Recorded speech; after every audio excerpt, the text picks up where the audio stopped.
When we do our putting clinics and we watch a lot of players come through, the most common mistake that we see is a stroke length that's inconsistent, too long usually, and then we don't quite have any momentum through the ball. It kind of decelerates in. Well, that causes all sorts of problems with speed control. I want Jared to hit a few putts. We're going to take a look at his stroke with V1 and kind of make some marks for stroke length, and also see if we can figure out if he's coming through it at impact. If he's not, I got some ideas how we can fix it. I kind of hopped on you a bit.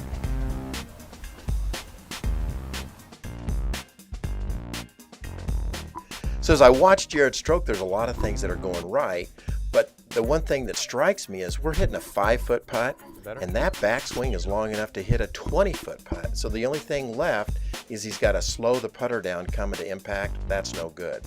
The other thing that I see is that the length of the backstroke is not consistent. It's really long, and then it's long, and then it's really long. So what I want to try to attack is making the stroke the right length and making it consistent. If I do, we're going to hit a lot of solid putts and watch a lot of balls go in the cup. So Jared, let's kind of take a look at the stroke a little bit. What I'm watching is a little bit of kind of deceleration. Okay. This is the ball of steel we call it. It's 5 times the weight of a ball. Here, try this. Is that heavy enough for you? Yeah. Now the idea is I have to make a stroke with some momentum or I can't move this ball. It has no natural inertia. Okay. It's just going to sit still. So what I want you to do is hit some putts here. At the hole? Well, you can hit it at the hole, but I only want you to move it maybe a couple of feet at a time. I want you to get a sense of what it's like to try to move something that's that dead. Okay. No target, you're not trying to make anything. So I'm not really thinking. No, just hit it this direction, maybe a couple of feet. Whoops. It's kind of what happens when you sort of decel in, which is what I was seeing in the stroke. Hit that a couple more times. That's a little bit better. One more time. All the way through. Just keep the momentum through the stroke. That's way better. That's got to come off better. So that's kind of what I'll have you do on your own practicing. I want to give you a drill though that works with this. And this is the ball of steel, and I'm going to set them up here at about maybe even a foot or 13 or 14 inches. And I want you to hit this putt, and then I want you to step back at about 8 or 9 feet, hit a ball.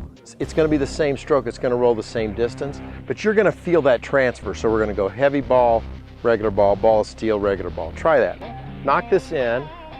Nice firm stroke all the way through. So good. That's good. Go back to that ball. There you go. It's probably right edge or so, I'm guessing.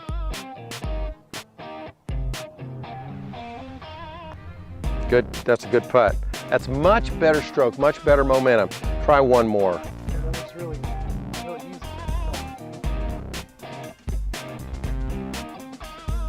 A little better. That one had a little decel left in it, but we're going to get this. Probably right here, I'm guessing. So much better.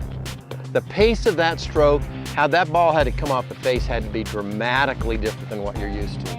So as we watched Jared stroke, we saw exactly what I thought we'd see. Too long, not long, inconsistent length, didn't have enough acceleration through the ball. When we introduced the ball of steel, we created some great contact and the stroke got much more consistent. Shaft lean came up. We used the V1 to show shaft lean. We showed stroke length. What you didn't see was how incredibly solid he was striking it. You know what? It's time to take some pride in our putting. The ball of steel is going to make you a great putter right now.